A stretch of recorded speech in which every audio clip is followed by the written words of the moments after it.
सरकार ने ओबीसी आरक्षण के लिए गठित की 5 सदस्यीय आयोग, क्या होगी विपक्ष की रणनीति। नगरीय निकाय चुनाव में अन्य पिछड़ा वर्ग के आरक्षण की स्थिति तय करने के उद्देश्य से योगी सरकार ने उत्तर प्रदेश राज्य स्थानीय निकाय समर्पित पिछड़ा वर्ग आयोग का गठन कर दिया है। 5 सदस्यीय आयोग का कार्यकाल 6 महीने होगा। सेवानिवृत्त न्यायमूर्ति राम अवतार सिंह को आयोग का अध्यक्ष नामित किया गया है।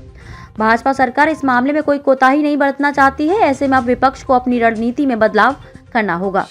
सेवानिवृत्त आईएएस अधिकारी चौप सिंह वर्मा व महेंद्र कुमार, पूर्व अपर विधि परामर्शी संतोष कुमार विश्वकर्मा और पूर्व अपर विधि परामर्शी व अपर जिला जज ब्रजेश कुमार सोनी आयोग के सदस्य बनाए गए हैं। नगर विकास विभाग ने आयोग के गठन की अधिसूचना बुधवार को जारी कर दी है।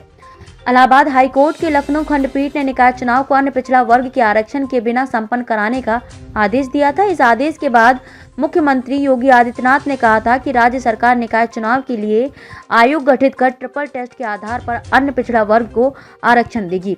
इसके बाद ही निकाय चुनाव कराए जाएंगे। हाई कोर्ट के आदेश के क्रम में सरकार ने इस मामले में सुप्रीम कोर्ट में अपील दाखिल करने का निर्णय किया है। हाई कोर्ट के आदेश के बाद जिस तरह से विपक्ष सरकार पर हमलावर हुआ, सरकार ने आयोग के गठन में तेजी दिखाते हुए विपक्ष के हाथ से हथियार छीनने के साथ पिछड़ा वर्ग को भी बड़ा संदेश देने की कोशिश की है।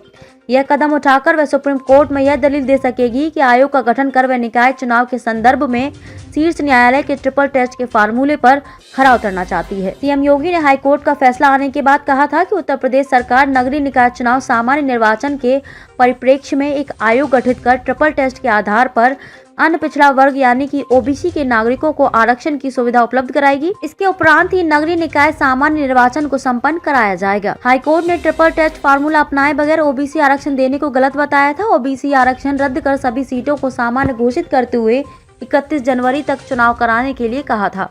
बगैर ओबीसी आरक्षण के चुनाव कराने पर भाजपा को राजनीतिक नुकसान उठाना पड़ सकता है। ऐसे में सरकार ने फौरन ओबीसी आरक्षण के लिए आयोग का गठन किया। क्योंकि 10 से 12 फरवरी के बीच ग्लोबल इन्वेस्टर समिट हो रही है और इसी महीने से यूपी बोर्ड के साथ ही विभिन्न बोर्ड की परीक्षाएं शुरू हो जाएंगी। ऐसे में ये माना जा रहा है कि निकाय चुनाव अप्रैल या मई में होने की संभावना है।